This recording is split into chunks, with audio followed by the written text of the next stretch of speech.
আউযুবিল্লাহি মিনাশ শাইতানির রাজিম। বিসমিল্লাহির রহমানির রহিম। আলহামদুলিল্লাহি রাব্বিল আলামিন।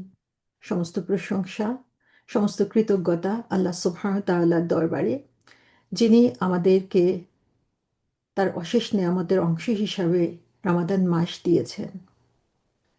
অসংখ্য শুকরিয়া আল্লাহ রাব্বুল আলামিনের দরবারে যে এই রমাদান মাসকে এখন পর্যন্ত পাওয়ার সুযোগ তিনি আমাদেরকে দিয়ে দিয়েছেন এবং আমাদেরকে শেষ 10 দিন পর্যন্ত সুস্থ বা জীবিত রেখেছেন, যাতে আমরা এই শেষ 10 দিনকে কাজে লাগাতে পারি। আমরা জানি না আমরা কতটুকু পাবো, কিন্তু আমরা প্ল্যান করব, লাইটটা আমরা ছোট চেষ্টা করব যেন ঠিক আমরা আছে কি? আল্লাহ সুবহানাহু ওয়া তাআলার দেয়া এই নিয়ামতটাকে সঠিকভাবে কাজে লাগিয়ে আমাদের জীবনটাকে সুন্দরভাবে রিশেপ করতে পারি আল্লাহ সন্তুষ্টির উদ্দেশ্যে। আল্লাহুম্মা সাল্লি ওয়া সাল্লিম আলা নবিয়িনা মুহাম্মদ। রাসূল সাল্লাল্লাহু আলাইহি ইসলামের প্রতি দরুদ, যিনি আমাদেরকে আসলে দেখিয়ে দিয়েছেন রামাদানকে কিভাবে সাকসেসফুল করতে হয়, রামাদান কিভাবে মানুষের জীবনে পরিবর্তন আনে, আর এই শেষ 10 দিনে আমরা কি করব, সেই শিক্ষাটাও আমরা রাসূল সাল্লাল্লাহু আলাইহি ইসলামের জীবন থেকে নেব। আসসালামু আলাইকুম রহমতুল্লাহ। যারা এখন উপস্থিত আছেন বা যারা পরবর্তীতে শুনবেন, সবার জন্যই আল্লাহ সুবহানাহু ওয়া তাআলা আমাদেরকে এই উসিলায় রমাদানের শেষ 10 দিনের যে আমলগুলো সেগুলোকে কবুল করে নিন। এবং আমরা এখন থেকে যে প্ল্যানটা করেছি, আমরা যদিও 100% না করতে পারি, অথবা যতটুকুই করতে পারি না কেন, আল্লাহ সুবহানাহু ওয়া তাআলা আমাদেরকে সেটাতেই বারাকা দান করুক এবং তার মাধ্যমে রাসূল সাল্লাল্লাহু আলাইহি ইসলাম আমাদেরকে যে সুসংবাদ দিয়ে দিচ্ছেন যে রমাদান শেষে এই রমাদানকে, এই কিয়ামুল লাইলকে, এই লাইলাতুল কদরকে পাওয়ার মাধ্যমে আমরা আমাদের জীবনের সমস্ত গুনাহকে মাফ করে নিতে পারবো, আমাদের পূর্বের সমস্ত গুনাহকে। আল্লাহ সুবহানাহু ওয়া তাআলা সেই সৌভাগ্যবানদের অন্তর্ভুক্ত আমাকে করে নিন, আমাদেরকে করে নিন, আমরা সবাই যাতে এর অন্তর্ভুক্ত হতে পারি ইনশাআল্লাহ। তো এর মধ্যে আমরা রমাদানের যে প্রস্তুতি, সেটার জন্য আমরা রমাদানের আগে দুইটা প্রিপারেশনের সেশন নিয়েছি আমরা। তো সেগুলোতে আপনাদের যদি মনে থাকে তাহলে হচ্ছে যে এটা আমাদের থার্ড সেশন। ফার্স্ট সেশনে আমরা আলোচনা করেছি যে কিভাবে নূরকে বাড়ানো যায়। আল্লাহ সুবহানাহু ওয়া তাআলা নিজে নূর, কোরআন হচ্ছে আমাদের জন্য নূর, রাসূল সাল্লাল্লাহু আলাইহি ইসলাম ছিলেন নূর, এবং আমরা আমাদের নূরকে কিভাবে বাড়াতে পারি এবং সেই নূরের আলোয় আমরা নিজেদেরকে, আমাদের চারপাশকে আলোকিত করতে পারি, এবং হাশরের ময়দানে সেই কঠিন সময়ে যখন চারপাশ অন্ধকার থাকবে, সেখানে আমাদের নূরকে প্রসারিত করে আমরা কিভাবে আমাদের পথ খুঁজে নিতে পারি, সেই ব্যাপারে আমরা আলাপ করেছিলাম। তারপরে আমাদের সেকেন্ড সেশনে আমরা আলাপ করেছি যে বিভিন্ন রকমের যে রোজা বা সাওম রয়েছে, আমরা কোন লেভেলে আছি এবং সেখান থেকে আমরা কোন লেভেলে যেতে চাই, কতটুকু আমরা চেষ্টা করেছি। সো আলহামদুলিল্লাহ 20টা দিন চলে গিয়েছে যে আমরা এই সিয়ামের মাধ্যমে আল্লাহ সুবহানাহু ওয়া তাআলার কতটুকু কাছে গিয়েছি সেটা আসলে হিসাব করার সময় চলে এসেছে। আজকে আমরা যে বিষয়ে আলোচনা করব, ঠিক 10 দিনের মাথায় এসে যে শেষ 10 দিনের সামনে আমরা উপস্থিত হয়েছি, এই 10 দিন আমরা কিভাবে সর্বোচ্চভাবে কাজে লাগিয়ে এখান থেকে আমরা কামিয়াব হতে পারি, সফলকাম হতে পারি। তো আমার আলোচনাটা আমি শুরু করতে চাচ্ছি, আসলে মনে করুন আমাদের রমাদান শেষ হয়ে গিয়েছে। সেই রমাদান শেষ হয়ে গেলে তখন আমাদের যে মনের পরিস্থিতিটা থাকবে বা আমরা যে অবস্থায় থাকব, সেই আলোকে আমরা আসলে চিন্তা করব আজকের 10 দিন আমি কিভাবে কাজে লাগাবো। সো আমরা সাধারণত রমাদানের পরে যে আলোচনাগুলো শুনি শেখদের কাছ থেকে বিভিন্ন আলোচনার মধ্যে, সেটা হচ্ছে যে আমাদের এই রমাদানের ইবাদতগুলো কবুল হলো কিনা, আমাদের শেষ 10 দিনের আমলগুলো কবুল হলো কিনা, আমরা লাইলাতুল কদর পেয়েছি কিনা, তার একটা খুব উজ্জ্বল একটা সাইন রয়েছে। এবং সেই সাইনটা হচ্ছে যে আমরা রমাদানে যে ভালো কাজগুলো করেছি, সেই ভালো কাজগুলো কনসিস্টেন্টলি আমরা করতে পেরেছি রমাদানের পরে। সো আমরা যদি সেখান থেকে ব্যাকওয়ার্ড চিন্তা করি যে কি আমলগুলো আমরা এখন করব, যে কাজগুলো আমাদের টার্গেট থাকবে রমাদান শেষ হয়ে গেল আমরা সেগুলো কন্টিনিউ করব। সো রমাদান মানে এরকম না যে আমরা একদম ব্র্যান্ড নিউ কাজ শুরু করে দিব, ব্র্যান্ড নিউ কোনো কিছু করব, সেটা না। বরং রমাদান ধরে আমরা যেই কাজগুলো আমরা করি সেগুলোকে সৌন্দর্য বর্ধনের চেষ্টা করব, সেগুলোতে বারাকা আনার জন্য চেষ্টা করব, সেগুলোকে আরো রেকটিফাই করব, আরো সুন্দরভাবে আল্লাহ সুবহানাহু ওয়া তাআলার কাছে উপস্থাপন করার চেষ্টা করব। সো শেষ 10 দিনে আমরা কি করব, এটা এমন কিছু না যে আমরা গত 20 দিনে যা কিছু করি নাই এখন আমরা সেগুলো করা শুরু করব, সেরকম না। কিন্তু গত 20 দিনে আমরা যা কিছু করেছি কনসিস্টেন্টলি সেগুলোকে আরো কিভাবে বাড়ানো যায় সেটার উপরে আমরা কাজ করব। এবং এটাই হচ্ছে শেষ 10 দিনে আমাদের টার্গেট, যেন হচ্ছে রোজার পরে আমরা জানি যে এই সুযোগটুকু আমাদের থাকবে না। কারণ সবচেয়ে বড় চ্যালেঞ্জ যেটা, সেটা হচ্ছে রোজার পরে শয়তানকে শিকল ছাড়া করে দেওয়া হবে এবং শয়তান বের হয়ে প্রথমেই তাদেরকে অ্যাটাক করবে যারা রমাদানে নিজেদেরকে পরিবর্তন করার জন্য চেষ্টা করেছিল। এবং সে কারণে হচ্ছে সেই চ্যালেঞ্জের মোকাবিলা করার জন্য আমরা কিভাবে নিজেকে প্রস্তুত করছি, সেই প্রস্তুতিটাই হচ্ছে এই শেষ 10 দিনে। তাহলে এখানে আমাদেরকে হ্যাবিট বিল্ড আপ করতে হবে, আমাদেরকে ভালো কাজের চর্চা এমনভাবে করতে হবে যেন রোজা শেষ হয়ে গেল আমরা সেগুলোকে ধরে রাখতে পারি। আমাদের গুনাহ থেকে, খারাপ অভ্যাস থেকে, বদ অভ্যাস থেকে আমাদেরকে এভাবে দূরত্ব বজায় রাখতে হবে যেন রোজার পরেও আমরা আবার সেটার মধ্যে ফিরে না যাই। So positive behavioural change, positive habit change, এবং সেগুলোকে রেকটিফাই করে আরো উত্তম লেভেলে নিয়ে যাওয়ার চেষ্টাটাই হচ্ছে এই শেষ 10 দিনের চেষ্টা। সো এখানে আমাদের একটা পজিটিভ ট্রান্সফরমেশন হবে, এবং সেই ট্রান্সফরমেশনটা হবে আল্লাহ সুবহানাহু ওয়া তাআলার আনুগত্যের ভিত্তিতে। তো আমরা যেভাবেই এই শেষ 10 দিনে নিজেকে বিল্ড আপ করব, সেখান থেকে যেভাবে নিজেকে গ্রো করব, হয়তোবা এখন আমরা অনেক ইন্টেন্সিভ ভাবে করতে পারবো, রোজার পরে আমরা সেভাবে করতে পারবো না। কিন্তু আমরা সেম ইবাদত, সেম অভ্যাস, সেগুলো যাতে কার্যকর রাখতে পারি সেটার জন্য আমাদেরকে চেষ্টা চালিয়ে যেতে হবে। তাহলেই হচ্ছে আমাদের এই রমাদানের ইবাদতগুলো আসলে আল্লাহ সুবহানাহু ওয়া তাআলার কাছে অ্যাকসেপ্টেড হয়েছে বলে আমরা বুঝতে পারবো। তো আজকে আমাদের টার্গেট যেটা, সেটা হচ্ছে যে বছরের মধ্যে শ্রেষ্ঠতম যে রাতটা আল্লাহ সুবহানাহু ওয়া তাআলা দিয়ে দিয়েছেন সেটাকে আমরা খুঁজব, সেই রাতটাকে আমরা অ্যাভেল করার চেষ্টা করব, সেই রাতটাকে আমরা কাজে লাগানোর জন্য চেষ্টা করব। তো আমরা অলরেডি শেষ 10 রাতের মধ্যে চলে এসেছি। তো আমরা দেখি যে আল্লাহ সুবহানাহু ওয়া তাআলা সূরা ফজরে তিনি বলেছেন যে ওয়ালায়ালিন আশর, যে 10 রাতের শপথ তিনি করেছেন। এবং ম্যাক্সিমাম তাফসীরকারগণ বলেছেন যে এই 10 রাত হচ্ছে রমাদানের শেষ 10 রাত। সো আমরা যদি বছরের সর্বোত্তম 10 রাতের কথা চিন্তা করি, তাহলে হচ্ছে এই রমাদানের শেষ 10 রাত হচ্ছে বছরের 365 রাতের মধ্যে এই 10টাই হচ্ছে সবচেয়ে উত্তম। এবং এর মধ্যে একটা রাত রয়েছে যেটা হচ্ছে সব তার চেয়েও বেশি উত্তম, এবং সেই রাতটা কোনটা সেটা আমরা সবাই জানি, সেটা হচ্ছে লাইলাতুল কদর।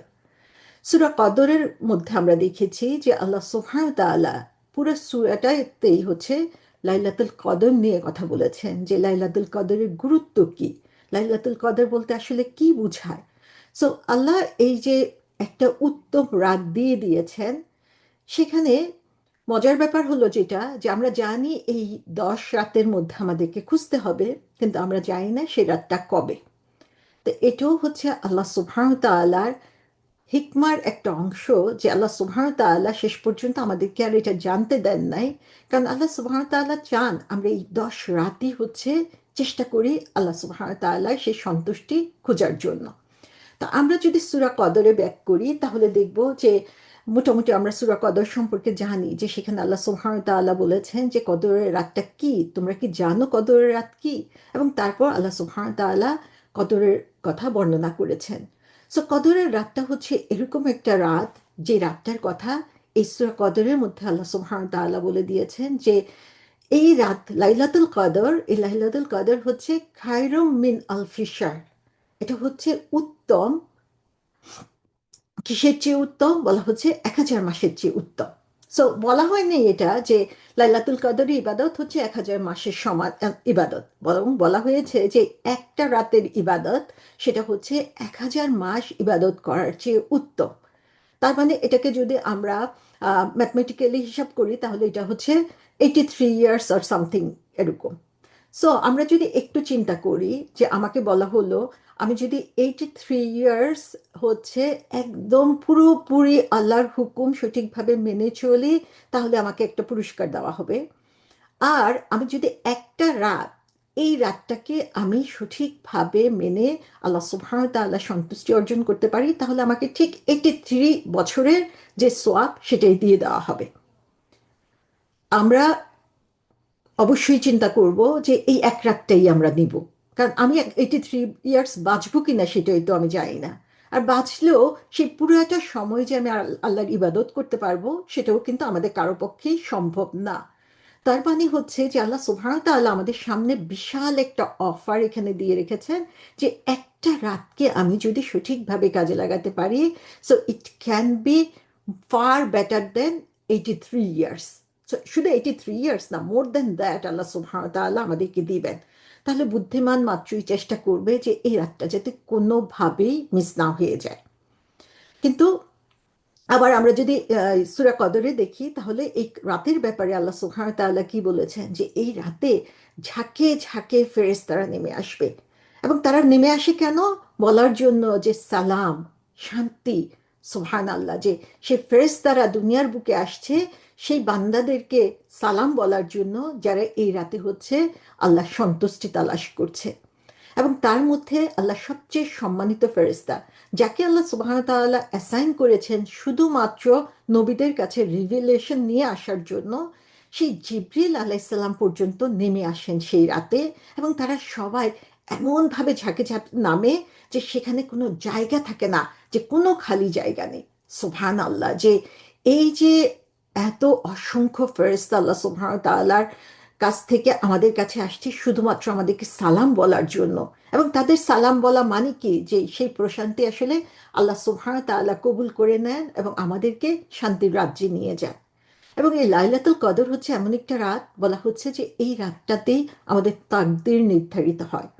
আমরা জানি যে আমাদের ওভারঅল যে তাকদীর সেটা নির্ধারিত করা আছে, কিন্তু আল্লাহ সুবহানাহু ওয়া তাআলা বলেছেন যে এই রাতে তিনি জানিয়ে দেন ফেরেশতাদেরকে নেক্সট 1 ইয়ারের জন্য আমার তাকদীরে কি রয়েছে, এই বছর কি হবে, এবছরে আমার জীবনে কোন ঘটনা ঘটবে, আমি কোন কাজগুলো করতে পারবো, আমার জন্য কতটুকু রিজিক রয়েছে। এই সমস্ত কিছুই হচ্ছে নির্ধারিত, আল্লাহ সুবহানাহু ওয়া তাআলা ফেরেশতাদেরকে জানিয়ে দিচ্ছেন।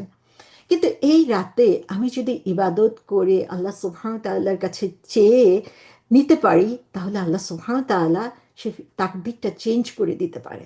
তো এটা আমার জন্য আরেকটা সুযোগ, যে আমি কিভাবে আমার নেক্সট ইয়ারটাকে বিল্ড আপ করতে চাই, নেক্সট ইয়ারে আমি কি দেখতে চাই, সেটা চাওয়ার জন্য এই রাতটা হচ্ছে উত্তম একটা সময়। এবং এই রাতটা হচ্ছে ফুল অফ বারাকা। আমি যাই করি না কেন, আল্লাহ সুবহানাহু ওয়া তাআলা সেটাকে কবুল করে নেন, সেটা বহুগুণে বাড়িয়ে দেন আমাদের জন্য। কিন্তু আশ্চর্যের ব্যাপার যেটা, সেটা হচ্ছে যে লাইলাতুল কদর কবে, সেটা কিন্তু আমরা সুস্পষ্টভাবে জানি না। এটা আল্লাহ জানিয়েছিলেন, কিন্তু রাসূল সাল্লাল্লাহু আলাইহি ইসলামকে ভুলিয়েও দিয়েছিলেন। এবং এটা সেই অবস্থাতেই আমাদের কাছে রয়েছে। তা আমরা যদি হাদিসের দিকে তাকাই, তাহলে দেখব যে বলা হয়েছে, রাসূল সাল্লাল্লাহু আলাইহি ওয়াসাল্লাম বলেছেন যে তোমরা লাইলাতুল কদরকে খুঁজো রমাদানের শেষ 10 দিনের বেজর রাতগুলোতে। তাহলে অ্যাটলিস্ট নির্দিষ্ট রাত আমি জানি না, কিন্তু আমি জানি যে এই শেষ 10 রাতে আমাকে খুঁজতে হবে। এবং তার মধ্যে মোর স্পেসিফিক হচ্ছে অড নাম্বার, বেজর রাতগুলাকে আমাকে খুঁজতে হবে। সো এই যে বেজর রাত খোঁজার কথা এখানে বলা হয়েছে, এখানে দেখা যায় আমাদের জীবনে এসে আমরা আরেকটু চ্যালেঞ্জিং লাইফের মধ্যে পড়ে গিয়েছি। সেটা হচ্ছে, আমি যে এলাকায় থাকি সেই শহরেও দেখা গেছে যে কেউ একদিন আগে শুরু করেছে, কেউ একদিন পরে শুরু করেছে রোজা। সো এখন অড নাইট কোনটা হবে কার জন্য, আল্লাহ সুবহানাহু ওয়া তাআলা ভালো জানেন যে কোনটা সঠিক। আমাদের জ্ঞান দ্বারা আমরা সেটা বুঝতে পারবো না। তো সেজন্য স্কলাররা বলেছেন যে সবচেয়ে উত্তম যেটা, যে ওয়াইজ যেটা হবে, যেটা বুদ্ধিমানের কাজ হবে, সেটা হচ্ছে যে এই শেষ 10 দিনের প্রতি রাতটাকে কাজে লাগানোর জন্য। তো আমাদের এখন টার্গেট থাকবে যে এই শেষ 10 রাতের মধ্যে বেজর রাত খোঁজা। বেজর রাত যদি আমি নির্দিষ্টভাবে না জানি, তাহলে শেষ 10টা রাতই আমি আল্লাহ সুবহানাহু ওয়া তাআলার সন্তুষ্টির জন্য কাজে লাগাবো। সো আরেকটা হাদিসের মধ্যে আমরা দেখি যে রাসূল সাল্লাল্লাহু আলাইহি ইসলাম রমাদান শুরু হওয়ার পরে সাহাবাদিকে বলছেন যে রমাদান মাস শুরু হয়ে গিয়েছে এবং এই মাসের মধ্যে একটা রাত রয়েছে যেটা হচ্ছে 1000 মাসের চেয়ে উত্তম। কেউ যদি এই রাতের যে ভালো জিনিসগুলো আল্লাহ সুবহানাহু ওয়া তাআলা লিখে রেখেছেন সেগুলোকে কোনোভাবে মিস করে ফেলে, তাহলে সে আসলেই ভালো থেকে দূরত্ব সৃষ্টি করে ফেললো। ভালো, সে মানে ভালো জিনিসগুলো সব সে মিস করে ফেললো।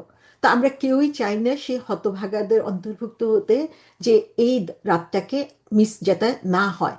কিভাবে আমরা সেটাকে কাজে লাগাতে পারি সেটা আমাদেরকে চিন্তা করতে হবে।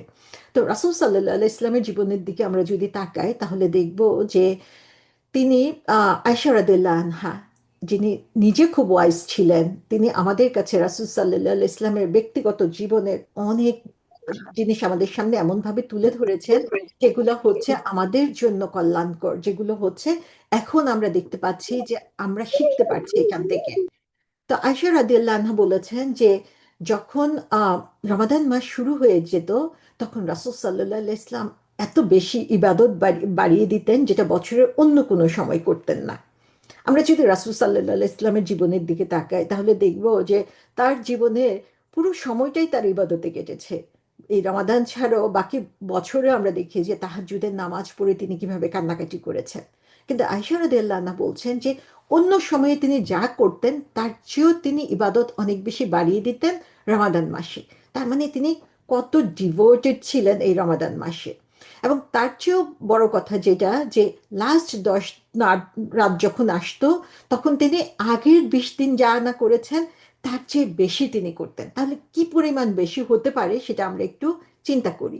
এখান থেকে আরেকটা হাদিসে বলা হয়েছে যে রাসূল সাল্লাল্লাহু আলাইহি ইসলাম প্রথম যে 20 দিন ছিল সেই 20 দিনের অর্থাৎ ফার্স্ট টু হাফ যেটা রমাদানে, সেই সময় তিনি মিক্স আপ করতেন। তিনি রোজা রাখতেন, নামাজ পড়তেন এবং ঘুমাতেন। কিন্তু যখন শেষের 10 রাত চলে আসতো তখন তিনি মানে প্রচুর ইবাদতে মশগুল হতেন এবং তার কোমর বেঁধে নিতেন। তো সুবহান আল্লাহ, যে এখানে আমরা দেখি যে প্রথম 20 রাতে তিনি একটু ইজিলি নিয়েছেন, কিন্তু শেষ 10 আসার সাথে সাথে তিনি এত জোরে সোরে ইবাদতে মশগুল হয়েছেন যে এটাকে আয়শা রাদিয়াল্লাহু আনহা বলেছেন যে তিনি কোমর বেঁধে নিতেন। আমরা কোমর বাঁধা নেওয়ার চিন্তা করি কি, যে যখন কোনো একটা কাজ করতে হবে, খুব সিরিয়াসলি আমরা কাজ করছি, তখন আঁচলটা কোমরে বেঁধে নেওয়া অথবা হচ্ছে ওড়নাটা কোমরের মধ্যে বেঁধে নিয়ে আমরা হচ্ছে জোরে সোরে কাজ শুরু করে দেই। সো এরকম একটা স্পিরিট রাসূল সাল্লাল্লাহু আলাইহি ইসলামের মধ্যে সেই 10 রাতের মধ্যে চলে আসতো। এবং এখানে আরেকটা হাদিসের মধ্যে দেখি যে তিনি নিজে যে শুধু জোরে সোরে ইবাদত শুরু করতেন তাই না, বরং সেই সময় তিনি নিজে জেগে থাকতেন, তিনি পরিবারের অন্যদেরকে জাগিয়ে দিতেন এবং আরো বেশি ইবাদতে তিনি মশগুল হতেন। তাহলে সুবহান আল্লাহ, যে এই লাস্ট 10 দিন যখন আসতো তখন আমরা দেখি যে রাসূল সাল্লাল্লাহু আলাইহি ইসলামের জীবনে ইবাদত দেখেই মানুষ অভিভূত হতো যে তিনি কি পরিমাণ ইবাদতে মশগুল হচ্ছেন, যে তার ইবাদত হচ্ছে এমনভাবে ইন্টেন্সিফাইড হতো। এবং তিনি পুরোপুরি, অন্য সময় যদিও তিনি একটু ঘুমাতেন, আমরা এখানে কি দেখি যে তিনি কোমর বেঁধে নামতেন, যেন হচ্ছে সেই 10 রাতের মধ্যে তিনি ঘুমের জন্য কোনো সময়ই দিতেন না। সো তিনি সারা রাত জেগে থাকতেন। তিনি একা জেগে থাকতেন না, তার পরিবারের সবাইকে জাগিয়ে রাখতেন। এবং রাসূল সাল্লাল্লাহু আলাইহি ইসলামের একটা অভ্যাস ছিল যে তিনি ইতিকাফে বসতেন এই সময়ে। তাহলে রাসূল সাল্লাল্লাহু আলাইহি ইসলামের জীবন থেকে আমরা দেখতে পাচ্ছি যে এই শেষ 10 রাতে আমাদের আসলে কি করা উচিত। আমরা যেই ইবাদতই করছি না কেন, বা লাস্ট 20 দিন যা করেছি, এখন সেটাকে বাড়িয়ে দিতে হবে। সেটা হোক আমার নামাজ, সেটা হোক আমার কোরআন পড়া, সেটা হোক জিকির, সেটা হোক দোয়া, যাই করি না কেন আমাকে হচ্ছে আগে যা করেছি তার চেয়ে বেশি এখন করতে হবে। আগে হয়তো বা আমি একা একা করেছি, এখন আমার ফ্যামিলিকে এনকারেজ করতে হবে, ফ্যামিলিকে জাগিয়ে দিতে হবে, কেউ যাতে এই বরকতময় রাতটা কোনোভাবে মিস না করে। এবং রাসূল সাল্লাল্লাহু আলাইহি ইসলামের এই অড নাইটগুলোতে নিজেকে, বা শেষ 10 দিনে তিনি কিন্তু শুধু অড নাইটের জন্য বসে থাকতেন না, যে বেজোর রাতটা শুধু ইবাদত করতেন। তিনি কিন্তু পুরো শেষের 10 দিনই ইবাদতে মশগুল ছিলেন। তাহলে এখান থেকে আমরা দেখি যে আল্লাহ, রাসূল সাল্লাল্লাহু আলাইহি ইসলামের তার ম্যাক্সিমাম এফোর্টটা তিনি দিতেন হচ্ছে রমাদানের এই শেষ 10 রাতে। তার স্পিরিচুয়াল ফোকাসটা যেটা ছিল, যে সমস্ত কিছু থেকে ছুটি নিয়ে তিনি আল্লাহর সামনে হাজির হওয়ার জন্য প্রস্তুত হয়ে যেতেন। তাহলে এখান থেকে আমরা দেখি যে আসলে আমরা কি করব, রাসূল সাল্লাল্লাহু আলাইহি ইসলামের জীবন আমাদেরকে কি শিখাচ্ছে, যে এই সময়টা আমাদেরকে আমরা আগে যা কিছু করেছি তার চেয়েও বেশি ইন্টেন্সিফাই করতে হবে। আমরা নিজেরা করব, আমাদের পরিবারের লোকদেরকেও এ ব্যাপারে উৎসাহ দিব, এবং নতুন কিছু না, আগের জিনিসগুলোকে আমরা আরো বেশি পরিমাণে করার জন্য চেষ্টা করব, এমন ভাবে যেন আল্লাহ সুবহানাহু ওয়া তাআলার সাথে আমরা আরো বেশি কানেক্টেড হতে পারি।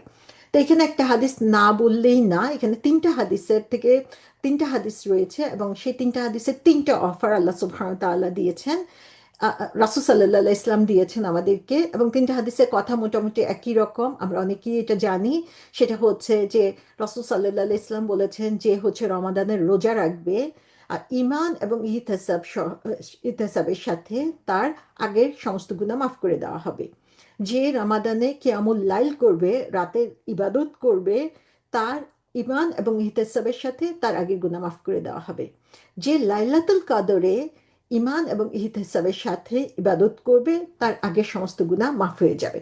তো এখানে আমি দেখি যে আগের সমস্ত গুনাহ মাফ হয়ে যাওয়ার জন্য যে তিনটা অবস্থার কথা রাসূল সাল্লাল্লাহু আলাইহি ইসলাম বলেছেন, শেষ 10 রাতে এসে 10 দিনে আমরা কিন্তু এই তিনটা জিনিসই পাচ্ছি। রোজা রাখছি, আমরা রাতে কিয়াম করছি, এবং লাইলাতুল কদরের সন্ধান করছি। সো তিনটা জিনিসের কম্বিনেশন হয়ে আমাদের প্রিভিয়াস সিনকে মাফ করে নেওয়ার বিরাট একটা সুযোগ আমাদের সামনে এখানে চলে এসেছে। সো আমার মনে হয় না যে আমরা যারা হচ্ছে একটু বুদ্ধি রাখি, একটু সচেতন, একটু আল্লাহকে ভয় পাই, আল্লাহকে ভালোবাসি, তারা কোনোভাবে চিন্তা করবে যে এই সুযোগটা মিস হয়ে যাক। এবং এই সুযোগ পাওয়ার জন্য যে দুইটা কন্ডিশন রাসূল সাল্লাল্লাহু আলাইহি ইসলাম বলেছেন, একটা হচ্ছে ঈমান আর একটা হচ্ছে ইহতিসাব। সো ইমান জিনিসটা হচ্ছে পূর্ণ বিশ্বাস, যে ফুল কনভিকশন থাকবে, এই যে আমি রোজা রাখছি, এই যে আমি রাতে ইবাদত করছি, এই যে আমি লাইলাতুল কদরের সন্ধান করছি, পুরোপুরি আল্লাহর উপরে বিশ্বাস করে, নট ফর কালচার। এটা এমন না যে অন্যরা করছে সেজন্য আমি করছি, করতে হবে বা সে সবাই করে সেজন্য করছি, অথবা ছোট কাল থেকে করে আসছি সেজন্য করছি, সেটা না। বরং আল্লাহর উপরে পূর্ণ বিশ্বাস রেখে যখন আমরা এটা করব, সেটা হচ্ছে ইমানের শর্তটা পূরণ করবে। আর ইহতিসাবের অর্থ বলা হয়েছে যে আহ, আল্লাহ সুবহানাহু ওয়া তাআলার কাছ থেকে পুরস্কার পাবার আশা। তা আমরা যেই কাজটাই করব না কেন, সেটার উদ্দেশ্য থাকবে একটাই, সেটা হচ্ছে আল্লাহর কাছ থেকে পুরস্কার পাওয়া। তো আল্লাহর কাছ থেকে আমরা তো তখনই পুরস্কারটা পাবো যখন আমরা আসলে আল্লাহ সুবহানাহু ওয়া তাআলা যেভাবে নির্দেশ দিয়েছেন সেভাবে আমরা জিনিসটা করব। আমার নিজের পছন্দ মতো করলে তো আর সেটা আল্লাহর সন্তুষ্টির জন্য হলো না। তা আমাকে ফোকাস করতে হবে যে আমি কি আল্লাহর নির্দেশ মতো করছি। সেটা আমি কিভাবে বুঝবো? আমি কি রাসূল সাল্লাল্লাহু আলাইহি ইসলাম যেভাবে যে কাজগুলো করেছেন সেভাবে করছি? যখন আমরা এটা করব ঈমান এবং ইহতিসাবের সাথে, প্রতিনিয়ত আসলে আমি আমার কাজকে রেকটিফাই করব, আমার ইবাদতকে আমি আসলে এখান থেকে আহ, বের করে আনার চেষ্টা করব যে এখানে কোরআন এবং সুন্নাহ মতো হচ্ছে কিনা, আল্লাহ সন্তুষ্টির জন্য হচ্ছে কিনা। প্রতিনিয়ত আমি এটাকে আরো উত্তম পর্যায়ে নেওয়ার জন্য যে চেষ্টা করব, সেটাই হচ্ছে ইহতেসাব। সো এখন আমরা মোটামুটি বুঝতে পেরেছি যে লাইলাতুল কদরটা কেন আমাদের জন্য গুরুত্বপূর্ণ, রাসূল সাল্লাল্লাহু আলাইহি ইসলাম কেন জিনিসটাকে এত গুরুত্ব দিয়েছেন, তিনি কি করেছেন। এই কথাগুলোকে আমি একটা হাদিসের সাথে আসলে কানেক্টেড করব। হাদিসটা খুবই পছন্দের একটা হাদিস আমার, যেখানে বলা হয়েছে যে রাসূল সাল্লাল্লাহু আলাইহি ইসলাম বলেছেন যে আল্লাহ বলেন, এটা হচ্ছে হাদিসে কুদসি, যে আমার বান্দা আমার কাছাকাছি চলে আসে, মানে আমার খুবই নিকটবর্তী হয়ে যায়, আমার সাথে সে কানেক্টেড ফিল করে। কিভাবে? যে আমি তার জন্য যে কাজগুলো ফরজ করে দিয়েছি সেগুলো করতে করতে সে আমার সাথে একদম কানেক্টেড হয়ে যায়, এমন ভাবে যে আমি তাকে ভালোবাসতে থাকি। সুবহান আল্লাহ। আমরা একটু চিন্তা করি এই কথাটা নিয়ে, একটু গভীরভাবে ভাবি যে আল্লাহ বলছেন যে আমার বান্দা আমার এত কাছে চলে আসে যে আমি তাকে ভালোবাসতে থাকি। তো আমরা যদি আল্লাহর ভালোবাসা পাই, তাহলে আমাদেরকে আর কোনো কিছু চাওয়ার থাকতে পারে? এবং এই ভালোবাসা পাওয়ার জন্য যে উপায়টা এখানে বলে দিয়েছেন তিনি, সেটা হচ্ছে তিনি আমাদের জন্য যে কাজগুলো কম্পালসারি করেছেন, ফরজ করেছেন, যে জিনিসগুলো তিনি আমাদেরকে নির্দেশ দিয়েছেন, সেই কাজগুলো করতে করতে আমরা তার কাছে চলে আসব। সুবহান আল্লাহ। এবং তারপরে তিনি বলছেন যে যখন আমি তাকে ভালোবাসি, তখন আমি তার চোখ হয়ে যাই, আমি তার হাত হয়ে যাই, আমি তার পা হয়ে যাই।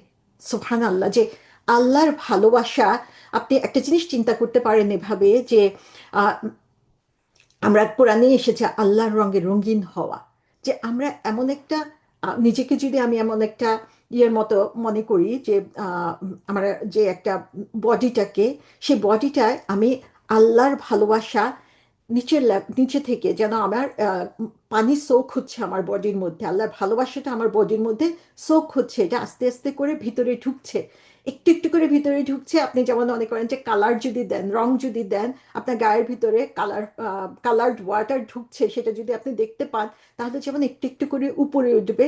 আল্লাহর ভালোবাসাটা এরকম যে একটু একটু করে আমরা যত আল্লাহর নির্দেশগুলো পালন করতে থাকবো, এই ভালোবাসাটা আমাদের শরীরের মধ্যে এমনভাবে একটু একটু করে ঢুকতে থাকবে যে পুরোটা শরীর আমাদের হচ্ছে আল্লাহর রঙে রঙিত হবে। আল্লাহর আলোয় আমরা আলোকিত হয়ে যাব। যে নূরের সন্ধান আমরা করছি, যে নূরের জন্য আমরা চেষ্টা চালাচ্ছি, সেই নূর দিয়ে আমাদের শরীরটা আলোকিত হয়ে যাবে। যখন আমি আল্লাহর ভালোবাসায় এভাবে সিক্ত হব, যে তখন আমার হাত থাকবে না, সেখানে আমার কোনো কন্ট্রোল নাই। আমি প্রতিটা মুহূর্তে চিন্তা করব আমার হাত কিভাবে আল্লাহকে সন্তুষ্ট করে। আমার চোখ তখন চোখ থাকবে না, আমার নিজের চোখ থাকবে না, আমি সেই চোখ দিয়ে শুধুমাত্র আল্লাহর ভালোবাসার জিনিসগুলোকে দেখতে পাবো। আমার কান দিয়ে আমি শুধু সেই ভালোবাসার কথাগুলো শুনতে পারবো। আমার পা আমাকে নিয়ে যাবে আরো বেশি আল্লাহর ভালোবাসার কাছাকাছি। অর্থাৎ আল্লাহর ভালোবাসা আমাকে এমন ভাবে ইনসাইড আউটসাইড এমন ভাবে কাভার করবে, আমার নিজের বলে কোনো কিছু থাকবে না, আমি পুরাটাই তখন আল্লাহর জন্য হয়ে যাব। সুবহান আল্লাহ! আল্লাহ সুবহান তাআলা আমাদেরকে কবুল করুক। এবং এই অবস্থায় যখন আমরা এরকম ভাবে আল্লাহর ভালোবাসায় নিজেকে পুরোপুরি ডুবিয়ে দিতে পারবো, তখন আল্লাহ সুবহানাহু ওয়া তাআলা বলছেন যে সে যখন আমার কাছে কিছু চাইবে এই অবস্থায়, তখন আমি তাকে সেটা দিয়ে দিব। সে যখন আশ্রয় চাইবে, আমি তাকে সেই আশ্রয় দিয়ে দিব। এবং আমি কোনো ব্যাপারে এতটুকু দ্বিধা করব না সে যখন আমার কাছে কোনো কিছু চাইবে। সুবহানাল্লাহ! তো আমাদের আসলে এই লাইলাতুল কদরের সন্ধান করা, এই শেষ 10 রাতে আমাদের টার্গেট যেটা হবে, সেটা হচ্ছে আল্লাহ সুবহান তাআলার সাথে এমনভাবে আমরা নিজেদেরকে কানেক্টেড করব যে আমার চোখ, আমার মুখ, আমার হাত, আমার পা আমাকে বলতে হবে না। এটা হচ্ছে অটো সিস্টেমে চলে আসলো। যেমন আপনার যে অটোমেটিক্যালি আমি চিন্তা করব যে আল্লাহর ভালোবাসা কিভাবে পাওয়া যায়, এবং শুধুমাত্র আল্লাহর ভালোবাসায় পরিপূর্ণ কাজগুলোই শুধু আমি করব। সো আমরা যেটাই করি না কেন, আমাকে যে একদম 100 রাকাত নামাজ পড়তে হবে, 14বার কোরআন খতম দিতে হবে, 1000বার জিকির করতে হবে, সেটা মূল টার্গেট না। মূল টার্গেট হচ্ছে আমি আল্লাহর সাথে কানেক্টেড ফিল করছি কিনা, আল্লাহর সাথে আমার যে একটা সম্পর্ক তৈরি হওয়ার কথা, সেই সম্পর্কটা কতটুকু গভীর হচ্ছে।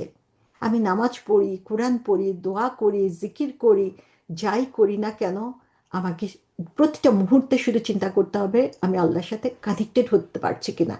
একটা সেকেন্ডে, একটা মোমেন্টে আমি যদি আল্লাহর সাথে কানেক্টেড হয়ে যাই, সেই জিনিসটা যখন ক্লিক করবে, তখন দেখবেন যে সেটার যে আনন্দ, সেই ভালোবাসাটা, সেটা উপভোগ করতে ইচ্ছা করবে তখন। এবং সেই একটা মোমেন্টের জন্য যখন আপনি কানেক্টেড হবেন, আপনার হার্টে আপনি যা চাচ্ছেন আল্লাহ সুবহানাহু ওয়া তাআলা সেটা দিয়ে দিবে। তো এই যে শেষ 10 দিন, শেষ 10 দিনটা আমাদের জন্য সোশ্যালাইজিং এর টাইম না, যে গল্পগুজব করে অন্যদের সাথে কথা বলে অন্য কাজে নিজেকে ব্যস্ত রাখবো, সেটা না। এই সময়টার পুরোটা মুহূর্তই হচ্ছে আল্লাহর সাথে নিজেকে কানেক্টেড করা, নিজেকে প্রশ্ন করা, আমি কি আল্লাহকে চিনেছি? আমি কি আল্লাহকে ভালোবাসি? আমি কি আল্লাহর জন্য এটা করছি? আল্লাহ কি আমার এই কাজটাকে কবুল করে নিচ্ছেন? সো এভাবে যখন আমি নিজেকে ডিভোটেড করতে পারবো, সমস্ত ডিস্ট্রাকশনের বাইরে যেয়ে শুধুমাত্র আল্লাহর উপরে ফোকাস করতে পারবো, তাহলে নো ম্যাটার হোয়াট আপনি কতবার কোরআন পড়লেন, কত রাকাত নামাজ পড়লেন, সেটা ব্যাপার না। ব্যাপার হচ্ছে যে আপনি কিভাবে আল্লাহ সুবহানাহু তাআলার সাথে নিজেকে কানেক্টেড করছেন। সুবহানাল্লাহ! যে এই কানেকশনটা পাওয়াটা আসলে সহজ না। এই কানেকশনটা পেতে হলে আমাকে কষ্ট করতে হবে, আমাকে চেষ্টা করতে হবে, এবং চেষ্টাটা আমাকে চালিয়ে যেতে হবে। আমি হয়তো বা সারা রাতের মধ্যে একটা সেকেন্ড তার সাথে কানেক্টেড হলাম, এবং একবার যখন কানেক্টেড হওয়ার সুখটা মজাটা আমরা পেয়ে যাব, তখন মনে হবে বারবারই সেই কানেকশনের মধ্যে আমি যাতে যেতে পারি। সো আল্লাহ সুবহানাহু ওয়া তাআলার সাথে আমাদের ওয়াইফাইয়ের সিগন্যাল যেমন আপ এন্ড ডাউন করে, আমাদের কানেকশনও আপ এন্ড ডাউন হতে পারে, কিন্তু কখনো যাতে ছেড়ে না যায়, কখনো যাতে আমরা আল্লাহ থেকে দূরে সরে না যাই, সেই জিনিসটার উপরে আমাদেরকে ফোকাস করতে হবে। সো এখন আমরা একটু আলোচনা করব যে ঠিক কাজের দিক থেকে আমরা কিভাবে আল্লাহ সুবহানাহু ওয়া তাআলার সাথে এই কানেকশনটা তৈরি করতে পারি। সো আপনারা যদি আহ, বাকি কথা নাও শুনেন, আগের কথা মনেও না রাখেন, শুধু একটা কথাই আমি মনে রাখতে বলবো, সেটা হচ্ছে এই শেষ 10 রাতের উদ্দেশ্য হচ্ছে আল্লাহর সাথে নিজেকে কানেক্টেড করা। আপনি কিভাবে কানেক্ট করবেন সেটা এখন আপনাকে বের করতে হবে, যে কি করলে আপনি আল্লাহর সাথে মোর কানেক্টেড ফিল করবেন। তবে আল্লাহ এবং তার রাসূল সাল্লাল্লাহু ইসলাম আমাদেরকে বলে দিয়েছেন কিভাবে এটা করতে হবে। আমরা এখন সেই প্র্যাকটিক্যাল অ্যাপ্রোচের দিকে যাব ইনশাল্লাহ। সে প্র্যাকটিক্যাল অ্যাপ্রোচটা বুঝতে হলে এটা শুধুমাত্র যে রমাদানের শেষ 10 দিনের জন্য না, এটা হচ্ছে আমাদের সারা জীবনের জন্য, প্রতিটা মুহূর্তের জন্য, বছরের 365 দিনের জন্য। আমরা যদি এই ফর্মুলাটা মনে রাখি, তাহলে দেখা যাবে যে আমাদের লাইফে আমাদের প্রত্যেকের একটাই কমপ্লেন, আমি সময় পাই না। প্রত্যেকের একটাই কমপ্লেন, কখন করব। এত ব্যস্ততা আমাদের যে আমরা আসলে কিভাবে কোনটা ম্যানেজ করবো সেটা আমরা বুঝতে পারি না। তো যার কারণে দেখা যায় যে আমাদের সময়গুলো ঠিকই চলে যাচ্ছে, কিন্তু সেই সময়গুলোকে যেভাবে কাজে লাগানোর দরকার সেভাবে আমরা কাজে লাগাতে পারছি না। সো এই 10দিন হচ্ছে আমাদের প্র্যাকটিসের শুরু। এই 10 দিনে আমরা যদি আমাদের এই হ্যাবিটটা তৈরি করতে পারি, রমাদানের পরে যে সেই রমাদান কবুল হওয়ার যে শর্ত, যে আমরা তারপরেও এই কনসিস্টেন্সি মেনটেন করব, এই কাজগুলোকে করে যেতে পারবো, তখন দেখা যাবে যে এটা অনেক সহজ হয়ে গিয়েছে। সো এখন আমাদের হচ্ছে হ্যাবিট বিল্ড আপ করা, সেই হ্যাবিটটাকে হচ্ছে একদম টপ লেভেলে নিয়ে যাওয়ার জন্য চেষ্টা করতে হবে, এবং এটাকে আমরা বাকি 365 দিনেও কাজে লাগাবো। সো এখানে আপনারা দেখছেন যে একটা আহ, দুইটা ছবি আমি দেখাচ্ছি। একটা ছবিতে আপনারা দেখছেন, এটা হচ্ছে, এটাকে বলা হয় পিকল জার থিওরি, যে কিভাবে আমরা আমাদের যে উপরে যে ওভারলোড অথবা আমাদের যে বার্ন আউট হয়ে যাওয়া, আমরা প্রত্যেকে আসলে একটা সময়ে যে বলি যে আর পারছি না, কিভাবে করব, কখন ইবাদত করতে আমার মন চাচ্ছে কিন্তু আমি সেই সুযোগ পাচ্ছি না। আমাদের লিমিটেড টাইম, লিমিটেড ক্যাপাসিটি, অনেক কিছু করার আমাদের ইচ্ছা আছে, কিন্তু সেই ইচ্ছাটাকে আমি কাজে লাগাতে পারছি না। তো সেটার জন্য আমরা যেটা করতে পারি সেটা হচ্ছে আমরা এই পিকল জার থিওরি থেকে একটা আইডিয়া নিতে পারি। সো এখানে চিন্তা করেন যে একটা জার, একটা খালি জার আপনাকে দেওয়া হলো। সে জারটা দেওয়ার পরে পাশে আপনার কিছু জিনিস রেখে দেওয়া হলো, যে কিছু পাথর, কিছু ছোট ছোট নুড়ি, তারপরে হচ্ছে বালি এবং পানি, এবং আপনাকে বলা হলো যে এই সবগুলো আপনাকে এই জারে ভর্তি করতে হবে। এখন আপনি যদি ফার্স্টে কি করেন যে এটার মধ্যে পানি ঢেলে দেন, তাহলে কি হবে? এরপরে আর কোনো কিছু আপনি দিতে পারছেন না, যে জারটা আপনি পানি দিয়ে ফিল আউট করে ফেলেছেন, এরপরে দেখবেন আর কোনো কিছু সেটাতে ঢুকানোর জায়গা নেই। আপনি তার মনে করেন যে আপনি বালিটাই দিলেন আগে, তারপরে দেখা গেল যে বালি দিয়েই পুরো এটা ভর্তি হয়ে গিয়েছে, আপনার পাথরগুলো নুড়িগুলো সেগুলো রয়ে গিয়েছে, সেগুলো আপনি কোথায় রাখবেন? কিন্তু আপনি যদি স্মার্ট হন, যে পিকল জার থিওরিতে যেটা দেখানো হয়েছে, সেটা হচ্ছে যে আপনি যদি ফার্স্টে হচ্ছে পাথর রাখেন, পাথরগুলোর বড় পাথরগুলোকে এটার ভিতরে দেন, তারপরে আপনি আস্তে আস্তে যে নুড়িগুলো রয়েছে, প্যাবলসগুলো রয়েছে, সেগুলো দিলেন, তাহলে দেখা যাবে একটু নাড়া দিলেই সেখানে আবার জায়গা তৈরি হচ্ছে। তারপর আপনি সেখানে বালি দিলেন, তারপরে আরেকটু নাড়া দিলেন, দেখলেন যে সেখানে বালিগুলো ঢুকে যাচ্ছে। তারপরে আপনি সেটার মধ্যে পানি ঢাললেন, তখন দেখবেন যে আপনার এই সবগুলো আইটেমই আপনি জারের মধ্যে নিতে পারছেন। সো আমাদের এই ব্যস্ত লাইফে আমরা কিভাবে এই জিনিসগুলোকে কাজে লাগাবো? সো এই কাজে লাগানোর জন্য আমাদেরকে যেই জিনিসটা ফার্স্টে করতে হবে সেটা হচ্ছে যে যেগুলো হচ্ছে বড় জিনিস, যেটা, যে রকগুলো আসলে কি সেটা আমাদেরকে বুঝতে হবে, প্যাবলসগুলো আসলে কি, বালিগুলা কি, তারপরে হচ্ছে পানিটা কি সেটা আমাদেরকে বুঝতে হবে। সেটা বোঝার জন্য আমরা এখানে দেখি যে আমরা এই রকগুলা যেগুলা, এই যে একটু আগে যে হাদিসটা আমরা বললাম যে ফরজ কাজগুলো করতে করতে বান্দা আল্লাহর এত কাছে চলে আসে যে বান্দা আল্লাহ তাকে ভালোবাসতে শুরু করেন। সো আমাদের এই পাথরগুলো হচ্ছে আমাদের ফরজ কাজ। বড় পাথর যেগুলো, সেগুলো হচ্ছে আমাদের ফরজ কাজ। সো ফার্স্টেই হচ্ছে আমরা ফরজ কাজগুলোকে যদি দেই, তারপরে আমরা নুরি পাথর নিলাম। নুরি পাথর কোনগুলো? যে সুন্না, যেগুলো রাসূল সাল্লাল্লাহু আলাইহি ইসলাম রেগুলারলি প্র্যাকটিস করতেন। তারপরে আমরা বালি দিই। বালি দিয়ে মানে হচ্ছে সেখানে হচ্ছে জিকির, আল্লাহকে স্মরণ করা, দোয়া, এগুলো হচ্ছে তারপরে আমি দিলাম। তারপরে হচ্ছে আমি পানি দিলাম সেখানে। সে পানিগুলো কি? সে পানিটা হচ্ছে আমার সারা দিনের যে অন্যান্য কাজগুলো রয়েছে সেগুলো। সো আমি যখন এভাবে স্টেপ বাই স্টেপ আমার সারা দিনটাকে সাজাবো, তখন দেখা যাবে যে সবকিছুই আমি কিছু না কিছু আসলে নিতে পারছি। আমি ওভার বার্ন আউট হয়ে যাচ্ছি না, আমি ওভার আউট হচ্ছে না, আমি পুরো হচ্ছে হতাশ হয়ে যাচ্ছি না যে আমার পুরো দিনটা কিভাবে চলে গেল, আমি কোনো কাজই করতে পারলাম না।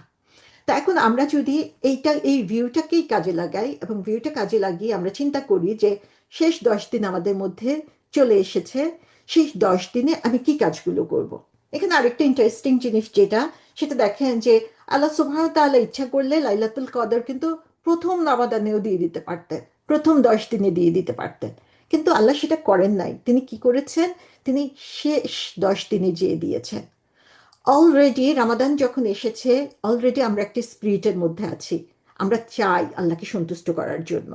কিন্তু আমাদের প্রথম কয়েকদিন কি যায়? প্রথম কয়েকদিন হচ্ছে আমরা টায়ার্ড হয়ে যাচ্ছি, আমাদের মাথা ব্যথা, আমরা অসুস্থ হয়ে যাচ্ছি, আমাদের হচ্ছে অ্যাডজাস্টমেন্টের জন্য সময় লাগছে। তো আল্লাহ যদি তখন আমাদেরকে এই লাইলাতুল কদর দিত, আমরা হয়তো বা এটা ফুললি অ্যাচিভ করতে পারতাম না। কিন্তু এই শেষ 10 দিনে দেওয়াতে কি হয়েছে? আমরা 20 দিন ধরে এই কাজগুলো করে করে আমাদের শরীর মন অভ্যস্ত হয়ে গিয়েছে। আমরা এর মধ্যেই কিছু হ্যাবিট কিন্তু তৈরি করেছি, এর মধ্যে কিছু কাজ কিন্তু আমরা করেছি, যে কাজগুলো হচ্ছে আল্লাহকে সন্তুষ্ট করার জন্য। এখন আসেন শেষ 10 দিন। শেষ 10 দিনে আমরা আগে যা করেছি সেটাকে এখন হচ্ছে আহ, পালিশ করব, সেটাকে আরো সুন্দর করে আল্লাহ সুবহানাহু ওয়া তাআলার কাছে উপস্থাপন করব। এবং এই জিনিসটা তখন আমাদের জন্য ইজি হয়ে যাবে। এখন আমরা নতুন করে কোনো কিছু করছি না, এই 20 দিন আমরা যা করেছি সেটাকেই আমরা আরো বেশি করে ডেভেলপড করছি। এবং আরেকটা জিনিস যেটা আমরা অনেক সময় খেয়াল করি না, সেটা হচ্ছে যে লাইলাতুল কদর যখন বলা হয়, আমরা ফজরের নামাজ পড়ে, নামাজটা পড়লাম আর ফজর আজান হলো, আমরা মনে করলাম যে লাইলাতুল কদর শেষ হয়ে গেল। কিন্তু স্কলাররা বলেছেন যে সালামুন হিয়া হাত্তা মাতলাইল ফজর, এই যে মাতলাইল ফজর বলা হয়েছে, এটা হচ্ছে ফজরের শেষ সময় পর্যন্ত এই লাইলাতুল কদর থাকে। সো একটা এক্সটেন্ডেড সময় আমরা এখানে পাচ্ছি এই লাইলাতুল কদরের জন্য। সো আমরা যদি আমাদের ডেইলি রুটিনটা চিন্তা করি যে রাতের, সো ইসলামিক্যালি আমরা যদি চিন্তা করি, একটা দিন শুরু হচ্ছে, নতুন তারিখ শুরু হচ্ছে মাগরিবের থেকে। মাগরিবের আজান হলো, সেখান থেকে হচ্ছে আমার আরেকটা ডে শুরু হয়ে গেল। এবং যে কারণে আজকে আমরা হচ্ছে একটা বেজর রাতে আছি। আপনাদের অবস্থা অনুযায়ী আপনারা হয়তোবা বেজর রাতে নাই, কিন্তু এই 21 তারিখের রাতটা আমাদের শুরু হয়ে গিয়েছে মাগরিবের সময় থেকে। সো মাগরিব টু মাগরিব একটা ডে এর কথা যদি আমরা চিন্তা করি, তাহলে আমরা দেখব যে আমরা কি করলাম। মাগরিবের নামাজ পড়লাম, ইফতার করলাম, মাগরিবের নামাজ পড়লাম, ঈশা, তারাবি, কোরআন, জিকির, তাহাজ্জুদ, দোয়া, ফজরের নামাজ, আজকার, সালাতুদ্দোহা, জোহরের নামাজ, আসর, আজকার, মাগরিব, এই সমস্ত কিছুই হচ্ছে আমাদের কি একটা ডেইলি রুটিনের মধ্যে। আমি যদি ইবাদতের কথা চিন্তা করি, এগুলো চলে আসে। এখন আমাদেরকে যেটা করতে হবে, এই কাজগুলো থেকে আমাদেরকে ফার্স্টে খুঁজে বের করতে হবে এখানে আমাদের সেই পাথর কোনগুলো। আমাদের ফরজ কাজগুলো আগে বের করতে হবে, যেগুলো আমি না করলেই না, এগুলোকে আমি কোনোভাবেই ছাড়তে পারবো না। এগুলো যদি আমি ছাড়ি, তাহলে আমি কোনোভাবে আল্লাহর ক্লোজার হতে পারছি না, আল্লাহর ভালোবাসা পাওয়ার জন্য যে ওই আল্লাহ সুবহানাহু ওয়া তাআলা বলেছেন সেটা আমি পাচ্ছি না। তাহলে এখন আমার ফার্স্টেই হচ্ছে আমি পাথরগুলোকে সেট করে ফেললাম আমার ডে টু ডে লাইফের মধ্যে। আমার জীবনের পাথর কোনগুলো? আমার জীবনের পাথর হচ্ছে আমার যে 5 ওয়াক্ত নামাজ। সো আমি এখানে মাগরিব, ঈশা, ফজর, জোহর, আসর, দেখেন এই মাগরিব টু মাগরিব প্রতিদিনের মধ্যে এই যে এই 5টা ওয়াক্ত নামাজ যেটা, সেই নামাজকে আমি হচ্ছে একদম সেট করে ফেলবো যে যখন নামাজের টাইম হচ্ছে, নামাজের টাইম অনুযায়ী আমি আমার বাকি স্কেডিউল সেট করব, এবং আমার টার্গেট থাকবে কোনোভাবেই আমার যাতে ফরজ নামাজ বাদ না পড়ে। তো এটা হচ্ছে আমাদের ফার্স্ট জিনিস, যে আমি ইবাদত করব, যে ইবাদতের ফার্স্ট জিনিস হচ্ছে আমাকে এটা চিন্তা করতে হবে কোনোভাবে আমার কোনো ফরজ নামাজ যাতে বাদ না পড়ে। ফরজ কোনো কিছুই আমি বাদ দিতে পারবো না। এটা হচ্ছে আমার পাথর, এটাকে আমি সেট করে ফেললাম। এখানে কোরআনকেও আমি ফরজের মধ্যে রেখেছি। তার কারণ হচ্ছে যে কোরআন ইজ দ্য গাইডলাইন। কোরআন হচ্ছে আমাদের জন্য হুদা। কোরআন আমাকে দেখাবে যে আমার আসলে কি করা উচিত, কি করা উচিত না। সো এই পাথরগুলোকে আপনি যখন সেট করে ফেললেন, তারপরে এখন আপনার বাকি যে রুমটা থাকলো সেই 24 ঘন্টার মধ্যে, এরপরে আপনি কোনটাকে নেবেন? পাথরের পরে আমাকে নিতে হবে পেবলসগুলা, নুড়ি পাথরগুলা, অর্থাৎ যে জিনিসগুলো হচ্ছে সুন্না, সেগুলোর উপরে আমি এখন ফোকাস করব। সো ফরজ যখন আমার রেডি, এখন আমি সুন্নাকে রেডি করার জন্য চেষ্টা করব। সেই সুন্না প্রেয়ারের মধ্যে আমরা দেখি যে প্রত্যেক নামাজের সাথেই মোটামুটি কিছু সুন্না নামাজ রয়েছে। যেমন ফজরের আগে 2 রাকাত নামাজ, জোহরের আগে 4 রাকাত, জোহরের পরে 2 রাকাত নামাজ, তারপরে মাগরিবের পরে 2 রাকাত নামাজ, এবং এশার পরে 2 রাকাত নামাজ। এগুলো হচ্ছে রাসূল সাল্লাল্লাহু আলাইহি ইসলাম কখনোই বাদ দিতেন না। যদিও এগুলো ফরজ না, কিন্তু রাসূল সাল্লাল্লাহু আলাইহি ইসলাম এই সুন্নাগুলোকে কোনোভাবেই তিনি বাদ দিতেন না। তাহলে আমাদের চেষ্টা থাকবে এই ফরজগুলো এস্টাবলিশ করার পরে আমরা এখন চেষ্টা করব আমাদের এই সুন্না নামাজগুলোকে আমরা যাতে পড়তে পারি। আগে হয়তো বা সময় নাই, ব্যস্ত, সে কারণে আমাদের পড়া হয় নাই, কিন্তু এখন আমি চেষ্টা করব এগুলোকে হচ্ছে রেগুলারলি আমার প্র্যাকটিসের মধ্যে নিয়ে আসার জন্য। তারপরে হচ্ছে রামাদানের স্পেশাল হিসেবে আমরা জানি তারাবি নামাজ। সো তারাবি নামাজের মধ্যে আমি চেষ্টা করব আমার তারাবি নামাজ 8 রাকাত পড়বো না 20 রাকাত পড়বো, সেটা নিয়ে বিতর্ক করার চেয়ে আমি বলবো যে যতটুকু আমি পড়তে পারি, যতটুকু আমি কনসেন্ট্রেট করতে পারি, যতটুকুতে আমি আল্লাহর সাথে কানেক্টেড ফিল করতে পারি, আমি সেটা করার জন্য চেষ্টা করব। সো তারাবি নামাজ আমার মধ্যে থাকলো। তারপরে হচ্ছে তাহাজ্জুদের নামাজ। তাহাজ্জুদের নামাজও আমার হচ্ছে যে এই সময়ে তাহাজ্জুদের নামাজটা হচ্ছে, যেহেতু আমি রাতের ইবাদত করব, রাতের ইবাদতের মধ্যে উল্লেখযোগ্য একটি ইবাদত হচ্ছে তাহাজ্জুদ। রাসূল সাল্লাল্লাহু আলাইহি ইসলাম কখনোই বাদ দিতেন না, কিন্তু তার উম্মার জন্য এটাকে ফরজ করা হয় নাই, কিন্তু এটা হচ্ছে মোস্ট প্রেফারেবল সুন্নাহ। সো এটা হচ্ছে আমার নেক্সট টার্গেটের মধ্যে থাকবে। তারপরে সেহরি খাওয়া, সেটা অনেক সময় আমরা বাদ দিয়ে ফেলি, যে ঘুম থেকে উঠতে হবে, উঠতে পারি না, কিন্তু সেহরি খাওয়াটাও হচ্ছে একটা রিকমেন্ডেড সুন্নাহ। তারপরে হচ্ছে সকালবেলা রাসূল সাল্লাল্লাহু আলাইহি ইসলাম যে জিকিরগুলা করতেন, সন্ধ্যাবেলায় তিনি যে জিকিরগুলা করতেন, সালাতুদ দোহা, এগুলো হচ্ছে প্রেফারেবল। এগুলো হচ্ছে আমাদের প্যাবলের মধ্যে, এগুলো হচ্ছে সুন্নার মধ্যে আমরা দিলাম। আবার এখানে দেখেন, এখানেও আমি কোরআন রেখেছি। সো কোরআনকে আমি ফরজ হিসাবে একভাবে ব্যবহার করব, কোরআনকে আমি সুন্না হিসাবে আরেকভাবে ব্যবহার করব। তাহলে এখানে আপনি দেখেন আপনার ডেইলি রুটিনের মধ্যে এই জিনিসগুলোকে এখন আপনি সেট করে ফেললেন, যে এগুলো যাতে বাদ না পড়ে। তাহলে আপনার আরেকটু রুম রয়েছে, সে আরেকটু রুমের মধ্যে এখন আপনি কি করবেন? আপনার স্যান্ডগুলাকে নিয়ে আসলেন, যে বালি, যেগুলা যেগুলা হচ্ছে যে প্রেফারেবল। সো আমরা অনেক সময় মনে করি যে জিকিরের সময় তো পাচ্ছি না, দোয়ার সময় পাচ্ছি না, কোরআন পড়ার সময় পাচ্ছি না, কিন্তু আসলে, সরি, এখানে জোহরটা হবে না, এটা মিস্টেক হয়ে গিয়েছে। সো এই যে পরবর্তীতে যে কাজগুলো, সেখানে আমরা কি করব? এখানে হচ্ছে মোর আমার আহ, কিভাবে ফিট করা যায় সেটার জন্য চেষ্টা করব। ওইগুলা করার পরে আমার যেই সময়টা আছে, সেই সময়ে যে, দেখেন এখানে আমি জিকির দিয়েছি, কিন্তু মর্নিং এবং ইভিনিং আজকারকে দিয়েছি আমি হচ্ছে আমার প্যাবলসের মধ্যে, যে ওইগুলো আমাকে মাস্ট করতে হবে। তারপরে আমি যখন সুযোগ পাচ্ছি, আমি প্রতিটা কাজের ফাঁকে ফাঁকে সেগুলো করে নিতে পারি। তো এগুলো হচ্ছে আমি একটু একটু করে আমার যে ডেইলি চোর্স রয়েছে, আমার প্রতিদিনের যে কাজগুলো না করলেই না, সেই কাজের ফাঁকে ফাঁকে আমি এগুলো করার জন্য চেষ্টা করব। তো এগুলো হচ্ছে আমার স্যান্ড। তো এই লেভেলে এসে এখন আসলে আমাকে চিন্তা করতে হবে, ঠিক আছে, আমার রুটিনটা আমি সেট করেছি, এটা আমার ডেইলি রুটিন, আমি এটার পরে এটা করব, এই কাজগুলো আমাকে মাস্ট করতে হবে, এগুলো আমি সুযোগ মতো করব, এগুলো না করলে আমার লাইফটা হেল হয়ে যাবে, এরকম কিছু না। সো সেই পরিস্থিতিতে এসে আমি এখন কি চিন্তা করব? এখানে আমাকে আরেকটু চিন্তা করতে হবে যে এটাতে যখন আমি ফোকাস করব, প্রতিনিয়ত আমাকে হচ্ছে আমার ইন্টেনশন, আমার নিয়তটাকে রিনিউ করতে হবে। প্রতিনিয়ত আমাকে রিইভালুয়েট করতে হবে, যেটা আমরা ইমান এবং ইহতিসাবের মধ্যে পেয়েছি। যেটা আমার ফরজ কাজ হোক, সুন্নত কাজ হোক, বা রিকমেন্ডেড কাজ হোক, যেটাই হোক না কেন, প্রতিনিয়ত আমার নিয়তটাকে আমি আসলে ঠিক করব। আমি আল্লাহ, আমি শুধুমাত্র তোমার সন্তুষ্টির জন্য এটা করছি।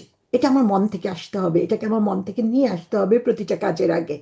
এবং আমাকে চিন্তা করতে হবে, ঠিক আছে, আমি এর আগে যখন নামাজটা পড়েছি, সেই নামাজে আমার মনোযোগটা ছুটে গিয়েছিল, এখন আমি কিভাবে এটা বাড়াতে পারি, কিভাবে আমি আরেকটু সুন্দর করে নামাজটা পড়তে পারি। সো আমার ফরজকে আমি বিউটিফাই করব ফার্স্ট, তারপরে আমি সুন্নাহকে বিউটিফাই করার জন্য চেষ্টা করব। আর তার সাথে সাথে আমাকে কি করতে হবে, আমার যত ডিস্ট্রাকশন রয়েছে সেগুলোকে মিনিমাইজ করতে হবে।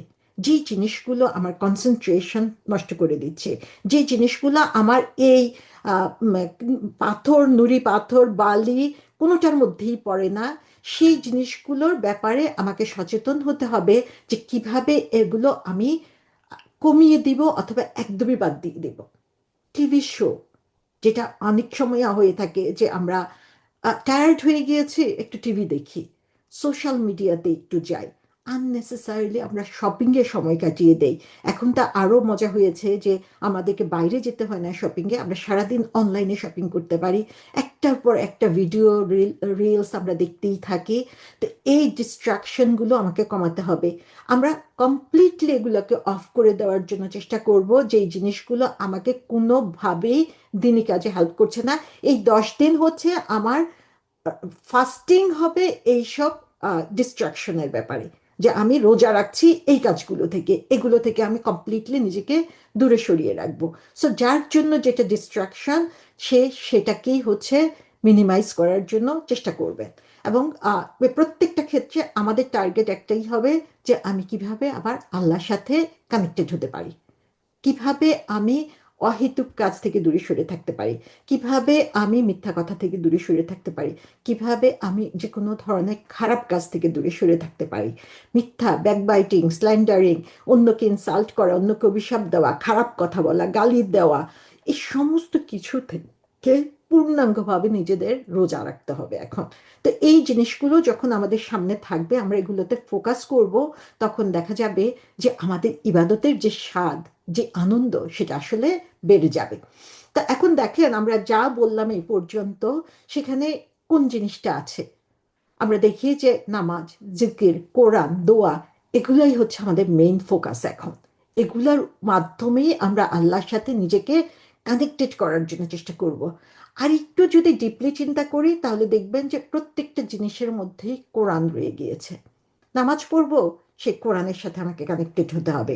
জিকির করব, সে কোরআনের সাথে আমি কানেক্টেড হব, যে সেটাই আমার জিকির। কারণ সবচেয়ে বড় জিকির হচ্ছে কোরআন পড়া। আল্লাহকে স্মরণ করার সবচেয়ে বড় উপায় হচ্ছে কোরআনের মাধ্যমে আল্লাহকে স্মরণ করা। আমি দোয়া করব, সেখানেও আমাকে কোরআনের হেল্প নিতে হচ্ছে। তাহলে আমার জীবনে এই শেষ 10 দিনের মধ্যে সবচেয়ে ফোকাস যে জিনিসটার মাধ্যমে আমি হতে পারবো, সেটা হচ্ছে কোরআন। আমার নামাজে কোরআন, আমার দোয়াতে কোরআন, আমার জিকিরে কোরআন, যে জিনিসগুলো করে আমি এই 10 রাতকে সাকসেসফুল করতে পারি, তার মধ্যে কোরআনটা হচ্ছে পুরোপুরি মিশে আছে। সুবহান আল্লাহ। আমরা যদি কোরআনের দিকে তাকাই এই ব্যাপারে, তাহলেও দেখব যে এই যে সূরা কদরের কথা বললাম, যে একটা সূরা পুরা নাজিল হয়েছে শুধুমাত্র লাইলাতুল কদরের গুরুত্ব বোঝানোর জন্য আমাদেরকে, সেখানে কি বলা হয়েছে? ইন্না আনজালনাহু ফি লাইলাতুল কোরআন, সরি, লাইলাতুল কদর। সো এখানে বলা হচ্ছে যে এই কোরআনকে নাজিল করা হয়েছে লাইলাতুল কদরে। সো লাইলাতুল কদরের যে সম্মানটা, সে সম্মান মূলত আসছে কিসের জন্য? এই কোরআনের জন্য। আবার আমরা যদি রামাদানের কথা চিন্তা করি, সেখানে কি বলা হয়েছে? শাহরুর রামাদান আল্লাযী উনজিলা ফীহিল কোরআন। এটা হচ্ছে রমাদান মাস, যে মাসে কোরআন নাজিল করা হয়েছে। সো রমাদানের গুরুত্ব বলেন, লাইলাতুল কদরের গুরুত্ব বলেন, আমাদের জীবনের গুরুত্বের কথা বলেন, সমস্ত কিছুর মধ্যে হচ্ছে এই কোরআন। এই কোরআন হচ্ছে আমাদের গাইডলাইন। এই কোরআন আমাকে দেখাবে কিভাবে আমি আল্লাহর সাথে কানেক্টেড হতে পারি। তো সুবহান আল্লাহ, এই কোরআনকে আমি যতভাবে বুঝার চেষ্টা করব, তত বেশি আমি আল্লাহর সাথে কানেক্টেড হতে পারবো। আপনারা দেখেন যে আমি যখন আমার পাথরের উদাহরণ দিয়েছি, তখনও কোরআনের কথা বলেছি। আমি যখন প্যাবলের কথা বলেছি, তখনও কোরআনের কথা বলেছি। আমি যখন স্যান্ড, বালির কথা বলেছি, তখনও আমি কোরআনের কথা বলেছি। কোরআনকে আমি কোন লেভেলে ব্যবহার করব, কোন লেভেলে আমার জীবনে রাখবো, সেটা ডিপেন্ড করে আমার উপর। কোরআনকে আমরা ডিফারেন্ট লেভেলে রাখতে পারি। একই সময়ে কোরআন আমার জন্য সবচেয়ে ইম্পর্টেন্ট জিনিস হতে পারে, আবার কোরআন থেকে আমি একদম মিনিমাম লাভ পেতে পারি। কিভাবে সেটা? কোরআন যখন আমি টপ লেভেলে রাখছি, সেটা হচ্ছে যে আমার পাথর হিসাবে যখন আমি রাখছি কোরআনকে, সেটা হচ্ছে যখন আমি কোরআনকে আমার গাইডলাইন হিসাবে নিচ্ছি, যখন কোরআনকে আমি বুঝার জন্য চেষ্টা করছি, কোরআন পড়ার সাথে সাথে আমি কানেক্টেড হচ্ছে আল্লাহ সুবহানাহু ওয়া তাআলার সাথে, সেটা হচ্ছে আমার পাথর।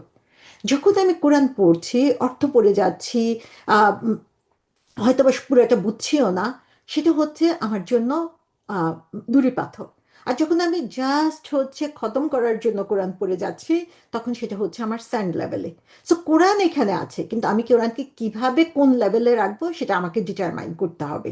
সো কোরআনের সাথে আমি যত বেশি, যেই লেভেলেই হই না কেন, যেভাবে আমি পারি না কেন, কোরআনের সাথে আমি যত বেশি কানেক্টেড হব, তত বেশি আমি আল্লাহকে চিনতে পারবো।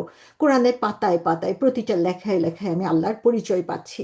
সো কোরআনকে আমরা অর্থ বোঝার জন্য চেষ্টা করব, কোরআনকে আমরা পড়বো, রিওয়ার্ড পাবো, কিন্তু তার চেয়ে বড় ব্যাপার যেটা, সেটা হচ্ছে যে বুঝার জন্য একটা পেজ পড়লাম, সেটার অর্থটুকু পড়ি, সেটা অর্থটা নিয়ে একটু চিন্তা করি। আরো ভালো হয়, আরো মজা পাবেন যখন আপনি কোরআন পড়ছেন। হয়তো আপনি তাফসীর পড়ছেন না, কিন্তু কোরআন পড়ছেন, অর্থটা পড়ছেন, আয়াতগুলো পড়ার, অর্থগুলো পড়ার সাথে সাথে আপনি চিন্তা করলেন এর মাধ্যমে আমি আল্লাহর কাছে কি দোয়া করতে পারি। সো কোরআনের প্রতিটা আয়াতকে আপনি যখন দোয়ায় পরিণত করবেন, দেখবেন যে আল্লাহর সাথে আপনার কানেকশনটা অনেক বেশি বেড়ে গিয়েছে। কোরআনের একটা আয়াত নিয়ে যখন আপনি চিন্তা করবেন, তখন দেখা যাবে আল্লাহর সাথে কানেকশন আপনার বেড়ে গিয়েছে।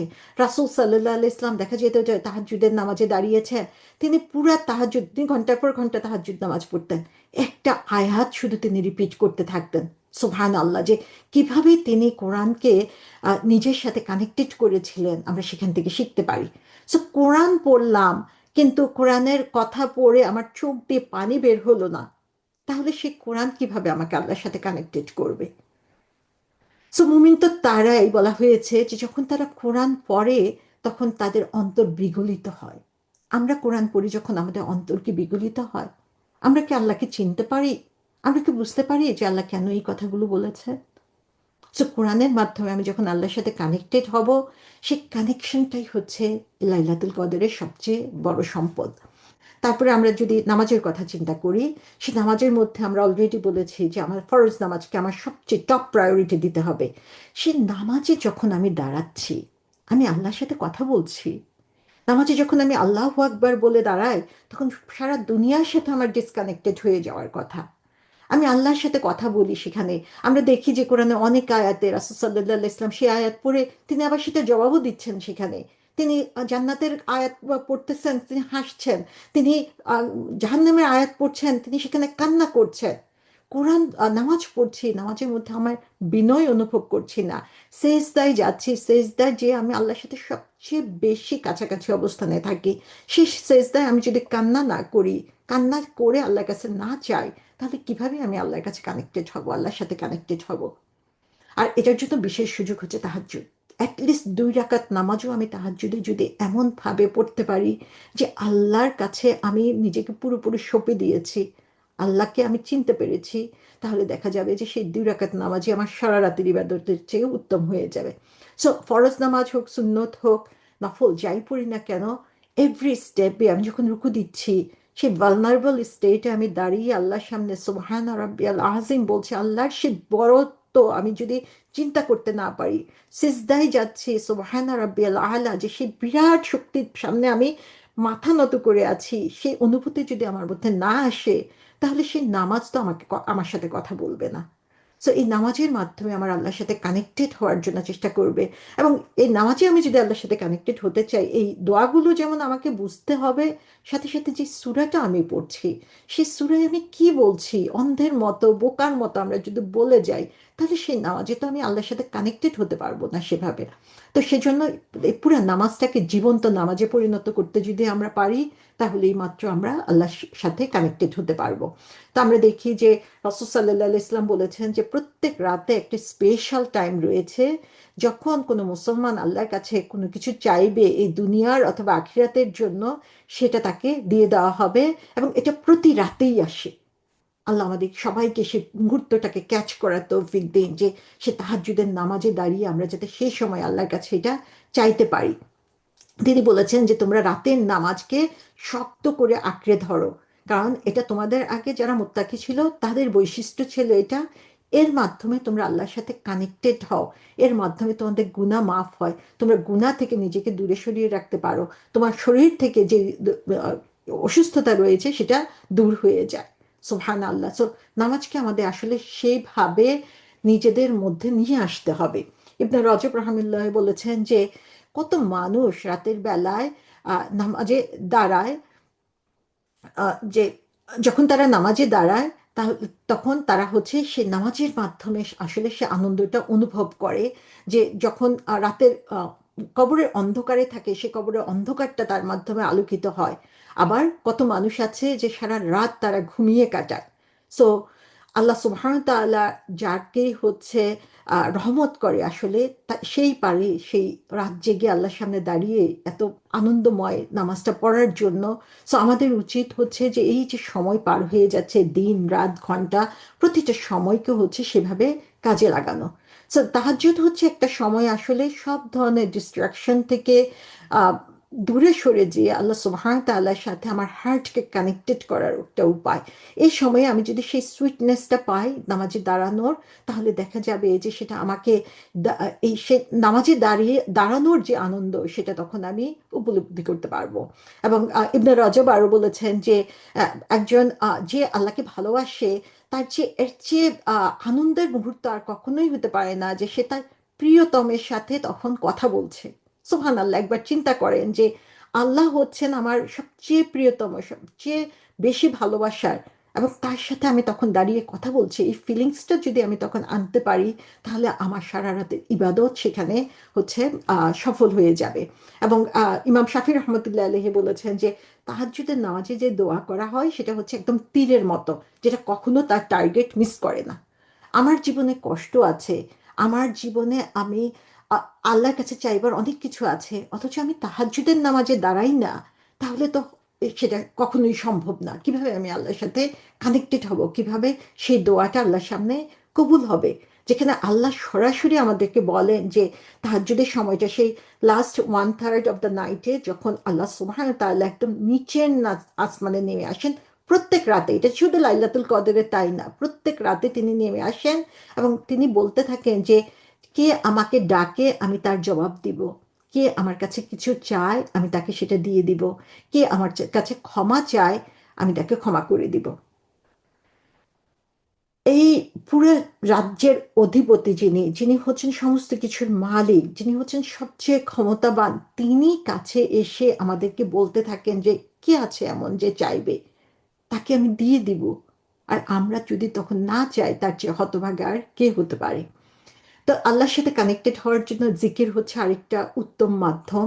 এবং এই জিকির হচ্ছে কয়েক ধরনের হতে পারে। যেমন হচ্ছে আপনার খুব স্পেসিফিক যে জিনিসগুলো আপনি দেখেছেন যে আমি খুব হাই ক্যাটাগরিতে রেখেছিলাম, মর্নিং এবং ইভিনিং আজকার, সকাল এবং সন্ধ্যার দোয়া, ঘুমানোর সব আগে দোয়া, নামাজের পরের যে দোয়া, সেগুলো রাসূল সাল্লাল্লাহু আলাইহি ওয়াসাল্লাম রেগুলারলি পড়েছেন। এর কোনোটা যাতে আমাদের মিস না হয়ে যায়। এবং মিস না হয়ে যায় এইভাবে না যে আমি কতবার পড়ছি সেটা বড় ব্যাপার না, তার চেয়ে বড় ব্যাপার আমি কি বলছি সেটা বুঝছি কিনা। তা আমি যখন প্রতিটা জিকির রাসূল সাল্লাল্লাহু আলাইহি ওয়াসাল্লাম যেভাবে করেছেন সেভাবে করি, তাহলে দেখা যাবে যে আমার লাইফটাই আসলে অ্যাটিটিউডটাই চেঞ্জ হয়ে যাবে, কারণ আমি তখন আল্লাহর সাথে আরো বেশি কানেক্টেড হতে পারছি। আর জেনারেল কিছু জিকিরের কথা আমরা প্রতিনিয়ত দেখতে পাই, যেমন কোরআন হচ্ছে সবচেয়ে বড় জিকির। কোরআনের সাথে আমি যত বেশি কানেক্টেড থাকতে পারি, তার আল্লাহু আকবার, সুবহান আল্লাহ, আলহামদুলিল্লাহ, লা হাওলা ওয়ালা কুওয়াতা, আল্লাহ সুবহানাহু ওয়া তাআলার সুন্দরতম নামগুলো, আল্লাহর নামগুলো আমরা যত জানবো, আমি পরে দোয়ার মধ্যে ওইটা আনবো, যে যত আমরা আল্লাহর নামগুলো জানবো এবং সে নামগুলোকে স্মরণ করব, এর চেয়ে ভালো উপায় আর কি হতে পারে আল্লাহর সাথে কানেক্টেড হওয়ার জন্য। ইস্তেগফার, আল্লাহর কাছে ক্ষমা চাওয়া, রাসূল সাল্লাল্লাহু আলাইহি ইসলামের উপরে দরুদ পাঠানো, এরকম অসংখ্য জিনিস, অসংখ্য জিকির রয়েছে যেগুলো আমরা প্রতিনিয়ত করতে পারি, কিন্তু কিছু হচ্ছে হাইলি রিকমেন্ডেড যেগুলো আমরা কখনোই মিস করব না। যেমন ইবনুল কাইয়ুম রহমতুল্লাহ আলাইহি বলেছেন যে মর্নিং এবং ইভিনিং আজকার যেগুলা, সকাল এবং সন্ধ্যার যে দোয়াগুলা জিকিরগুলা রয়েছে, এগুলো হচ্ছে ঢালের মতো। যেটা হচ্ছে মানুষকে থেকে শত্রুর আঘাত থেকে রক্ষা করে। বলে এটা যত বেশি থিক হবে ততই বেশি প্রোটেক্টেড।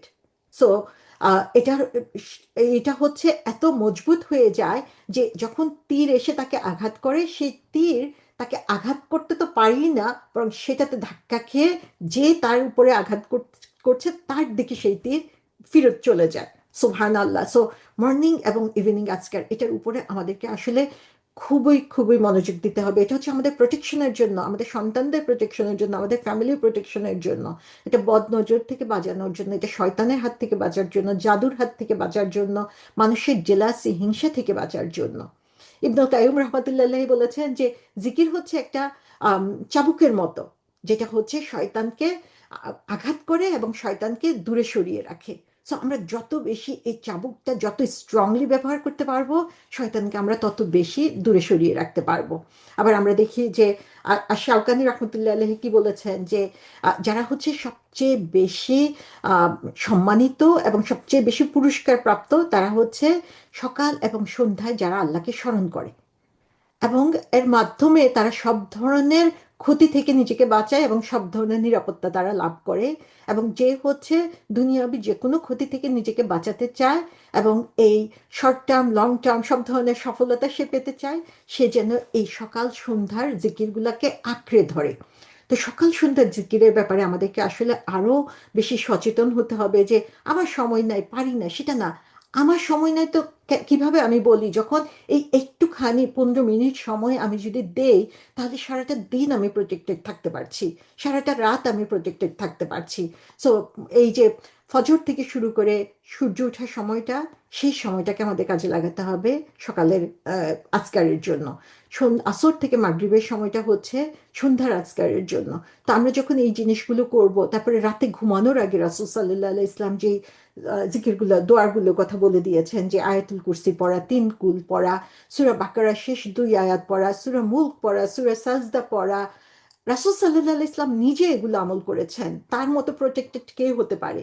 আর সে তুলনায় আমরা কে? তো এই দোয়াগুলো জিকিরগুলো সব হচ্ছে হিসনুল মুসলিম, বাংলা ইংলিশ সব রকমই পাওয়া যায়। এটা আমাদের সবার থাকা উচিত, যেখানে সহি আহ, দোয়াগুলো জিকিরগুলো আছে, এবং এটা আমাদের প্রতিনিয়ত ফলো করা উচিত। নামাজের পরে রাসূল সাল্লাল্লাহু আলাইহি ওয়াসাল্লাম 33 বার সুবহান আল্লাহ, 33 বার আলহামদুলিল্লাহ, 34 বার আল্লাহ আকবার পড়তেন। পড়তে কয় মিনিট সময় লাগে? 2 মিনিট 3 মিনিট সময় লাগে, কিন্তু নামাজ শেষ হলে আমাদের মনে হয় যেন একটা কোথাও একটা লেখা পড়েছিলাম এরকম যে নামাজ শেষ হলে আমরা ফোনটার দিকে এমন ভাবে দৌড়ে যাই, মনে হয় যেন নামাজ পড়ার কারণে আল্লাহ তাআলা যে জান্নাতে সুসংবাদ দিয়েছেন সেটা ফোনের মধ্যে চলে এসেছে। এত বেশি তাগিদ আমরা অনুভব করি যে নামাজ শেষ হওয়ার সাথে সাথে। অথচ নামাজের পরে এই তাসবিহগুলো করা যে আমাদের জন্য কত গুরুত্বপূর্ণ, সেটা আমরা খেয়াল করি না। সাইদুল ইস্তিগফার, এত সুন্দর একটা ইস্তেগফার দোয়া, আল্লাহ সুবহানাহু ওয়া তাআলা আমাদেরকে বুঝার তৌফিক দিন। আম, বিস্তারিত আমি যাচ্ছি না, এগুলো সবকিছু রেকর্ড আমার আছে, তো সেগুলো আপনারা দেখে নিতে পারবেন। কিন্তু এই সাইদুল ইস্তেগফার রাসূল সাল্লাল্লাহু আলাইহি ওয়াসাল্লাম প্রতিনিয়ত পড়তেন। তো এর মাধ্যমে আসলে আল্লাহর কাছে আমরা পুরোপুরি নিজেকে সঁপে দিই। আমরা যদি এটা বুঝি, তাহলে আল্লাহর সাথে কানেক্টেড হওয়া আমাদের জন্য অনেক অনেক বেশি সহজ হয়ে যায়। আর আমরা অনেক সময়ই হচ্ছে ব্যবহার করি হচ্ছে আহ তাসবি অথবা কাউন্টার ব্যবহার করি। এখন তো অনেক সুন্দর ডিভাইস পাওয়া যায় যেগুলোর মাধ্যমে তাসবি করে থাকি। কিন্তু রাসূল সাল্লাল্লাহু আলাইহি ইসলাম তাসবি করতেন হচ্ছে তার আঙ্গুলের কড়াগুলোর মধ্যে। আমরা জানি যে হাসরের ময়দানে আমাদের মুখটাকে সিল মেরে দেওয়া হবে, তখন আমাদের শরীরকে বলতে সাক্ষ্য দিতে বলা হবে। আমরা যখন এই আঙ্গুলের কড়া গুনে গুনে তাসবি করব, এই আঙ্গুলগুলো আমাদের জন্য সাক্ষী দিবে সেদিন হাসরের ময়দানে। সো মোর প্রেফারেবল হচ্ছে আমরা আমাদের শরীরকে যতভাবে আল্লাহ সুবহানাহু ওয়া তাআলার অবিডিয়েন্সের জন্য কাজে লাগাবো। তারপর আরেকটা হচ্ছে খুবই কি বলবো, আমি হারিয়ে যাওয়া সুন্নাহ বলা যায়, সেটা হচ্ছে যে ঘুমানোর সময় আরেকটা জিকির, যে সুবহানাল্লাহ আলহামদুলিল্লাহ আল্লাহু আকবার 33 বার করে পড়া। এটাও রাসূল সাল্লাল্লাহু আলাইহি ওয়াসাল্লাম নিয়মিত করতেন। সো আমার আগে মনে হতো যে এত কিছু কিভাবে সম্ভব ঘুমানোর আগে করা, কিন্তু আপনি যদি একটু রুটিন করে ফেলেন, আপনি যদি প্র্যাকটিস করেন, দেখবেন যে এটা কোনো কঠিন ব্যাপারই নাই, সমস্ত কিছুই আমরা কাভার দিতে পারি। এরকম ভাবে বিভিন্ন ধরনের তাসবিহ রয়েছে, যেগুলোর গুরুত্ব রাসূল সাল্লাল্লাহু আলাইহি ইসলাম বিভিন্ন হাদিসে বলেছেন যে ছোট্ট দুইটা সেন্টেন্স, কিন্তু এগুলোর গুরুত্ব হচ্ছে আল্লাহ সুবহানাহু ওয়া তাআলার কাছে অনেক অনেক বেশি। এবং সেটা হচ্ছে কি, সুবহানাল্লাহি বিহামদিহি সুবহানাল্লাহিল আযীম। 100 বার পড়তে আপনার দেখা যাবে 2 মিনিট সময়ও লাগে না। কিন্তু আমি বলবো যে কতবার পড়ছেন সেটার উপরে ফোকাস না করে রাসূল সাল্লাল্লাহু আলাইহি ইসলাম কিছু কিছু জিনিস হচ্ছে বলে দিয়েছেন যে এতবার পড়া উত্তম। সেটা হচ্ছে যাতে আমরা, যখন আমি এই হিসাব করে পড়বো, সেটা একটা মেডিটেশনের মতো কাজ করে, আমার কনসেন্ট্রেশনটা ডেভেলপ করে। সেটার কারণে আমরা করব এটা। কিন্তু আমরা চেষ্টা করব উপলব্ধি করার, বুঝার যে আমরা কি বলছি। লা ইলাহা ইল্লাল্লাহু ওয়াহদাহু লা শারীকা লাহু লাহুল মুলকু ওয়া লাহুল হামদু ওয়া হুয়া আলা কুল্লি শাইইন কাদির। 100 বার পড়ার জন্য যে রিওয়ার্ড দিয়েছে, আমি বলছি, এত রিওয়ার্ড, যেটা সবগুলো রিওয়ার্ড মনে রাখাও যেন আমাদের জন্য কঠিন, অথচ আল্লাহ সুবহানাহু ওয়া তাআলা আমাদের জন্য এই নিয়ামতগুলো দিয়ে দিয়েছেন। তারপরে হচ্ছে লা হাওলা ওয়ালা কুওয়াতা বলা, সুবহানাল্লাহি আলহামদুলিল্লাহি লা ইলাহা ইল্লাল্লাহু আল্লাহু আকবার। সো প্রত্যেকটার জন্য রাসূল সাল্লাল্লাহু আলাইহি সাল্লাম, আমরা যাতে উদ্বুদ্ধ হই সেজন্য আমরা দেখি যে তিনি আমাদেরকে এই হাদিসগুলোর সাথে সাথে বলে দিয়েছেন যে কোনটা কত কোনটা পড়লে আমরা কি ধরনের রিওয়ার্ড পেতে পারি। প্রত্যেকটা জিনিসের জন্য আমরা এই রিওয়ার্ডগুলো পাচ্ছি। এবং সবচেয়ে সুন্দর জিকির হচ্ছে রাসূলের উপরে দরুদ পড়া। আসলে সাল্লাল্লাহু আলাইহি সাল্লাম যে আল্লাহুম্মা সাল্লি ওয়া সাল্লিম আলা নবিয়িনা মুহাম্মদ, এত সুন্দর যে আপনি দরুদ পড়ছেন কিন্তু আপনার গুনাহ মাফ হচ্ছে, আপনার সম্মান বাড়ছে, রাসূল সাল্লাল্লাহু আলাইহি ইসলাম আপনার জন্য সুপারিশ করবে। সো কেন আমরা এগুলা করব না? তো আমরা একটু এগুলোর বেনিফিটগুলো একটু পড়বো, এগুলো অর্থগুলো বোঝার জন্য চেষ্টা করব, এবং তারপরে সেগুলোতে মনোযোগ দিব। তাহলে দেখবেন যে আল্লাহর সাথে কানেক্টেড হওয়া কত ইজি হয়ে যায়, আল্লাহর ইবাদত করে জিকির করে কত মজা পাওয়া যায়। তো আরেকটা যেটা, যে দোয়া, আসলে শেষ 10 দিনের কথা যদি বলা যায় তাহলে বলা যায় যে এই 10 রাত হচ্ছে আসলে দোয়ার জন্য আল্লাহ সুবহানাহু ওয়া তাআলা আমাদেরকে দিয়ে দিয়েছেন। এই সময় আমরা যত বেশি দোয়া করতে পারি, এবং এই শেষ 10 দিনের, রমাদানের ব্যাপারে আমরা দেখি যে আল্লাহ সুবহানাহু ওয়া তাআলা এত সুন্দর কথা বলে দিয়েছেন যে সূরা বাকারাতে রমাদানের বিষয়ে কথা বলতে যে ঠিক মাঝখানে তিনি যে কথাটা বলেছেন, সেটা হচ্ছে যে আমার সার্ভেন্ট, আমার বান্দা যখন আমার ব্যাপারে জিজ্ঞাসা করে, আমার বান্দাকে বলো যে আমি তার খুবই কাছে রয়েছি। এত সুন্দর এই আয়াতটা, এটারও একটু ব্যাখ্যা আমার রেকর্ডিং করা আছে। কিন্তু এটা যে এত সুন্দরভাবে বান্দার সাথে আল্লাহর যে কানেকশনটা, সেই কানেকশনটা এখানে দেখায় যে দোয়ার মাধ্যমে আমরা আল্লাহর সাথে যেভাবে কানেক্টেড হতে পারি, সেটা আসলে মানে অচিন্তনীয়। তা আল্লাহ সুবহানাহু ওয়া তাআলা এরকম অনেকগুলো সুযোগ দিয়ে দিয়েছেন পুরো রামাদানে, রোজা রাখা অবস্থায়, ইফতার অবস্থায়, তাহাজ্জুদের সময়, ফজর নামাজের পরে, একটার উপর একটা আল্লাহ সুবহানাহু ওয়া তাআলা সুযোগ আমাদেরকে দিয়ে দিয়েছেন। যে কোনো সময় আমরা আল্লাহর কাছে দোয়া করতে পারি। দোয়াটাই হচ্ছে আমার জন্য ইবাদত, যত দোয়া করব তত বেশি আল্লাহ সুবহানাহু ওয়া তাআলা খুশি হন। এবং আয়েশা রাদিয়াল্লাহু আনহা বলেছেন যে তিনি এত স্মার্ট, মাশাআল্লাহ, যে তিনি রাসূল সাল্লাল্লাহু আলাইহি ইসলামকে জিজ্ঞাসা করেছেন যে যদি আমি লাইলাতুল কদর পেয়ে যাই তাহলে আমি কি বলবো। তখন রাসূল সাল্লাল্লাহু আলাইহি ইসলাম যেটা আমাদেরকে শিখিয়ে দিয়েছেন যে আল্লাহুম্মা ইন্নাকা আফুন তুহিব্বুল আফওয়া ফাফু আন্নি। হে আল্লাহ, তুমি হচ্ছ, আল্লাহর যে নাম আফু, আমরা জানি যে তুমি হচ্ছে গুনাহকে ডিলিট করে দাও, মুছে দাও, যেটা কোনো চিহ্ন থাকে না। তাহলে তুমি হচ্ছে সেই আহ, সত্তা যিনি হচ্ছে গুনাহকে এভাবে মুছে দিতে পারেন। তুমি গুনাহ মুছে দিতে পছন্দ করো, সো আমাকে আমার গুণাগুলোকে মুছে দাও। সুবহান আল্লাহ, কত সুন্দরভাবে এই কথাগুলো। এবং এই স্ট্র্যাটেজি ফলো করে কিন্তু আমরা আল্লাহর কাছে দোয়া করতে পারি, এবং আল্লাহর কাছে দোয়া করার জন্য আল্লাহর নামগুলো হচ্ছে খুবই উপযুক্ত। আমরা যত বেশি আল্লাহর নাম জানবো তত বেশি আল্লাহকে চিনবো, তত বেশি আল্লাহকে ভালোবাসতে পারবো। সো একটা টার্গেট আমরা রাখতে পারি যে প্রতিদিন একটা বা দুইটা নাম আমি ভালো করে জানবো, সেই নামগুলো দিয়ে আল্লাহকে আমি বেশি করে ডাকবো। যেখানে যেটা অ্যাপ্রোপ্রিয়েট সে নামের সাথে কানেক্টেড করে আমি যখন আল্লাহকে ডাকবো, আল্লাহ সুবহানাহু তাআলা সে ডাক কখনো ফিরিয়ে দেন না। এই কাজগুলো আমরা ডেইলি করতে থাকি, কিন্তু কিছু কাজ আমরা ব্যাকগ্রাউন্ডে করতে পারি, যে জিনিসগুলোর জন্য আমাকে এক্সট্রা সময় দিতে হচ্ছে না। সেটা হচ্ছে সাদাকা, আল্লাহর পথে দান করা। এবং রাসূল সাল্লাল্লাহু আলাইহি ইসলামের ব্যাপারে বলা হয়েছে যে রাসূল সাল্লাল্লাহু আলাইহি ইসলাম অন্যদের চেয়ে অনেক বেশি দানশীল ছিলেন। কিন্তু যখন রামাদান আসতো, জিবরিল আলাইহিস সালাম তার সাথে সাক্ষাৎ করতেন, তখন তিনি আরো বেশি